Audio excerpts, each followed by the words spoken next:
네, 강하게 반등했던 뉴욕 증시 내에서 국내 시장에 대한 투자 전략을 연결해 보겠습니다. 연결고리 오늘 유한타증권 송태현 과장입니다. 과장님 어서 오십시오. 네, 안녕하세요. 네, 자, 첫 번째 연결고리부터 보겠습니다. 주제 공개해 주시죠.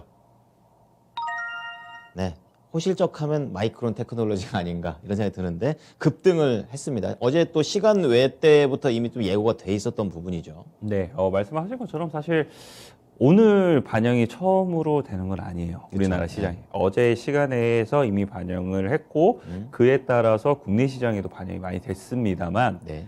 생각보다 마이크론 테크놀로지가 강하게 올라갔고 그리고 필라델피아 반도체 지수라든지 그 외에도 이제 반도체에 관련된 장비 업체라든지 이쪽으로도 확산이 됐기 때문에 과연 오늘 이 반도체 섹터가 추가적인 상승이 나올 수 있을지 여기에 포커스를 좀 두자라고 생각이 돼서 이슈적으로 뽑아왔고요. 네. 마이크론 테크놀로지 말씀을 하신 것처럼 이제 실적에 대해서 시간에서 발표를 했던 부분이 있었어요. 목요일 장 끝나고 그리고 이제 실적이 나오는 내용을 보게 되면은 실적이 절대치는 그닥 좋지는 못했어요. 다만 컨센서스를 이번 분기권을 충족을 시켰고 다음 분기 때께 생각보다 컨센서스를 조금 잘 줬다. 가이던스를 이렇게 보시면 될 것 같은데요. 예상의 기준이 되는 거군요. 1분기가 사실상 이 반도체 업체들 같은 경우에는 이 비수기예요. 그렇죠. 예, 비수기인데 그럼에도 불구하고 이 QQ 기준으로 봤을 때 그닥 이제 매출액이 빠지지 않는다는 것은 결국 업황이 좋다는 것을 반대적으로 이야기를 한 것이 아닌가라는 이런 이제 시장의 받아들임 뭐 이런 부분이 더욱더 많지 않았나라고 생각을 해볼 수 있는 것 같고요. 네. 이제 이 CEO가 이제 언급한 내용을 좀 보게 되면은 뭐 5G라든지 아니면 AI라든지 전기차 상용화가 D램 관련돼서 계속적으로 이제 이 수요를 증가를 하는데 견인을 해주고 있다라고 역시나 업황에 대한 부분을 조금 더 강하게 이야기를 했던 부분이 있었다라고 보시면 될 것 같고요. 네. 이제 금요일 시장에선 당연히 실적 발표했으면 월가에서 평가 나오게 되겠죠. 그렇죠. 이 월가에 대한 이제 평가를 좀 보게 되면요. 서미트 인사이트에서 보게 되면은 이 어떠한 이제 내용이다 하더라도 이미 주가에 다 반영이 되어 있다. 반대적인 의견은 이렇게 이야기를 하는 부분이 있었어요. 그걸 조금 더 편하게 말씀을 좀 드리게 되면은 가장 단기적으로 문제가 됐던 것이 이 고객사들이 사실 이 수급 문제가 생길 수 있기 때문에 먼저 재고를 축적을 많이 해놨어서 지금 당장에 이제 추가적인 이 발주가 안 나올 수 있다는 게 단기적인 리스크였었는데 이것이 주가에 이미 다 반영이 되어 있다라고 이야기를 하게 되고요. 이 2021년도 1분기에 디램이라든지 낸드의 가격이 추가적으로 하락이 나올 수 있는 부분이 있게 될 텐데 그 부분은 우리가 봤을 때는 그렇게 심하지는 않을 것이다. 예상 대비. 예. 그리고 2022년도 하반기에는 디램 가격이 DDR5 때문에 더욱더 견조해지게 될 것이다.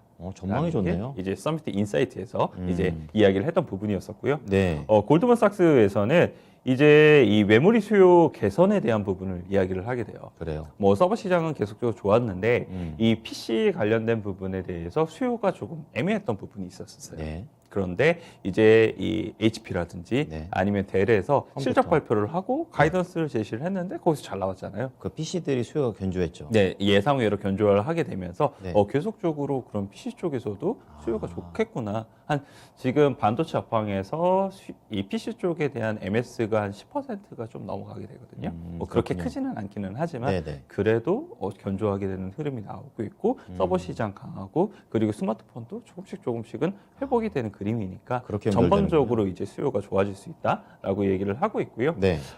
이제 목표 주가 관련돼서 88불이었는데 101불로 이제 이 상향 조정을 했던 모습이 있었습니다. 좋게 봤군요. 뭐 그렇게 되다 보니까 어제 종가 기준으로 10%가 상승을 하게 되면서 90.68불이었었는데 뭐 아직도 10% 이상의 뭐 룸은 충분히 열릴 수 있다. 이렇게 많이 올랐어도 보시면 될 것 같고요.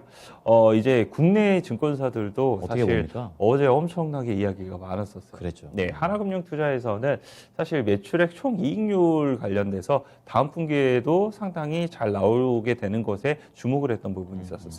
한 47% 정도의 매출 총 이익률이 나올 것이다 이렇게 이야기를 했는데 이런 부분이 계속적으로 인플레이션 상황이 이루어지고 있는데 그런 부분을 이 마이크론 테크놀로지의 이익을 훼손하지 못한다.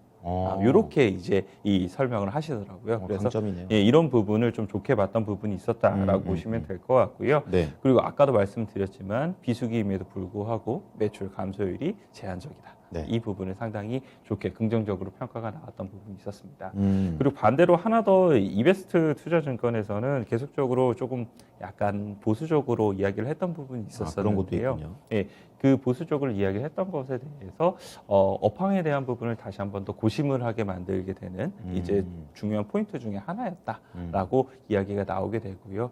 만약에 이 더 추가적으로 조사를 한 이후에 만약 변화가 될 수 있는 부분이 있게 되었을 때에는 의견도 변화도 될 수도 있다라고 뭐 이런 긍정적인 코멘트들이 어제는 전반적으로 조금 더 많이 나왔다. 약간 유연해졌군요. 네. 네. 자, 그렇게 되면은 필라델피아 반도체 지수라는 비메모리만 메모리만 잘 갔는지 아니면 비메모리 흐름은 또 어땠습니까?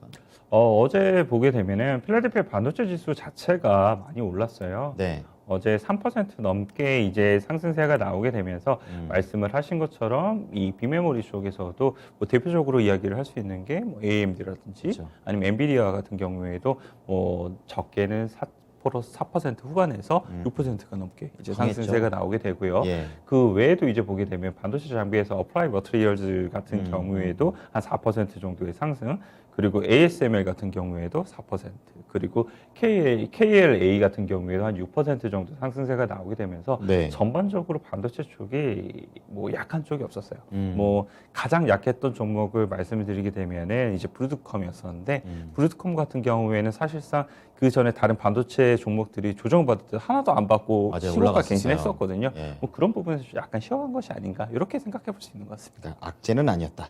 자, 그렇다면 포인트잖아요. 이제 국내에 있는 종목들이 과연 오늘 이러한 흐름이 이어지는지 앞서서 말씀해 주셨는데 어떤 종목도 주로 봐야 될까요? 일단 SK 하이닉스 오늘 주가 추가적인 상승이 나오시는지 지켜봐야 될 것 같아요. 네네. 뭐 대표적인 종목이고 반도체 관련된 투자 심리를 좌지우지하는 부분이 있기 때문에 일단 보셔야 될 것 같고요.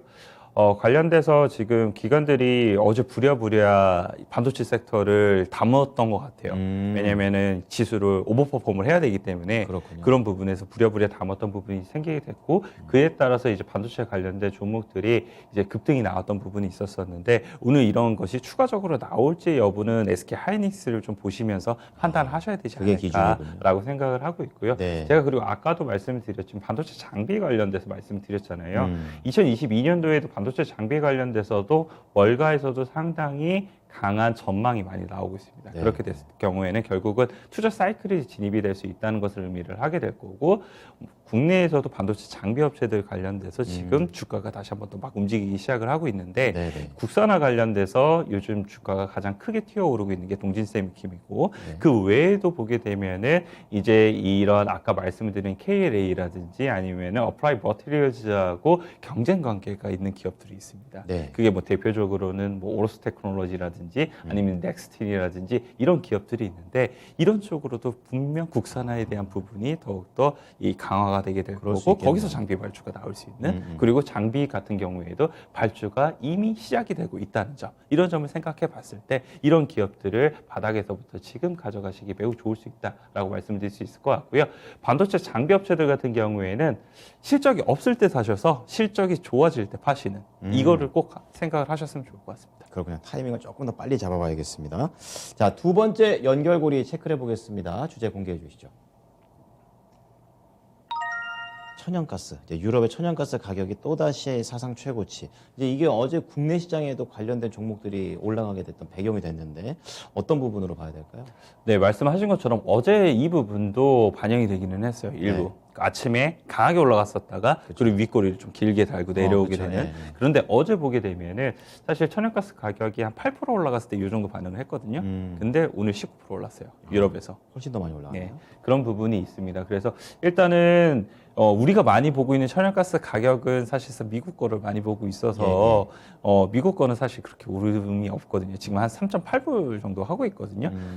많이 올랐을 때 뭐 6, 7불까지 올랐다가 지금 3.8불이니까 네. 사실상 느껴지는 부분은 적기는 한데 유럽에서 보게 되면은 얼마 전에 뉴스를 보게 됐을 때 이제 파운드당 이제 유로가 한 125유로 정도가 하고 있었거든요. 메가와트당. 네. 그런데 지금 보게 되면 170유로를 넘어서게 되면서 상당히 지금 가파르게 천연가스 가격이 올라가고 있다라고 보시면 될 것 같아요. 가파르군요. 이 로이터 통신에서 보게 되면은 제가 말씀을 드린 것처럼 네. 이 유럽의 천연가스 가격이 1월 선물 가격 같은 경우에 장중에 메가와트당 이 170유로를 이제 돌파를 하는 흐름이 나왔다라고 보시면 될 것 같고요. 네. 역시나 이제 이 러시아에서 벨라루스하고 폴란드를 거쳐서 독일로 향하는 야말 유럽 가스관이 잠시 가동이 좀 중단되는 부분 때문에 러시아에서 잠궜군요. 이런 부분이 있었다라고 이야기를 하고 있습니다. 네.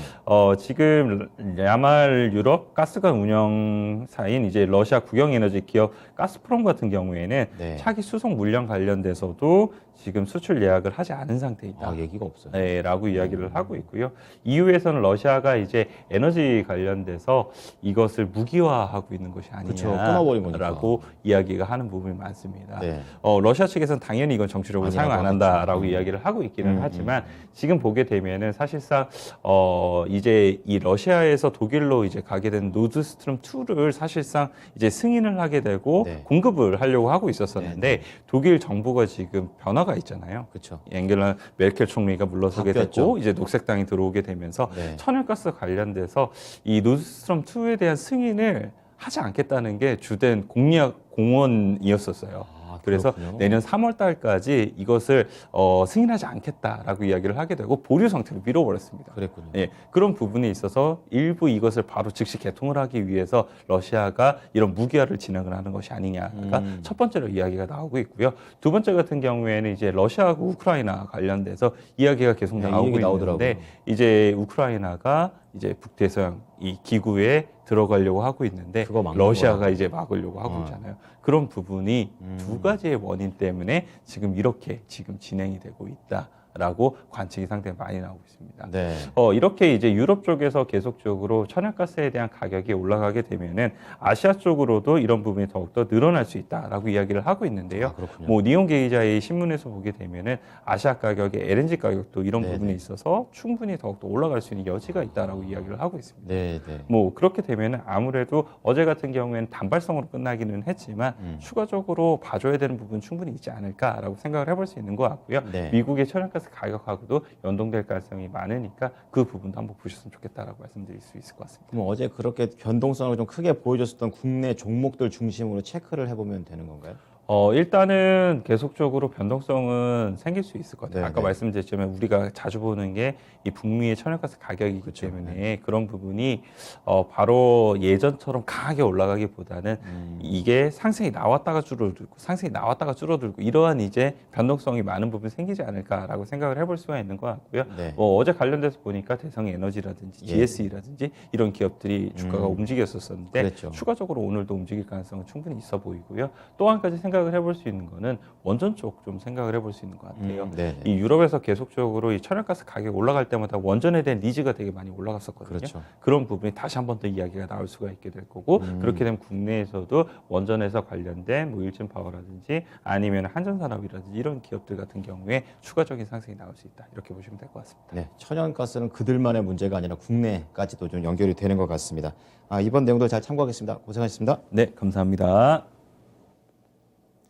네, 지금까지 유한타증권 송태현 과장과 함께한 연결고리였습니다.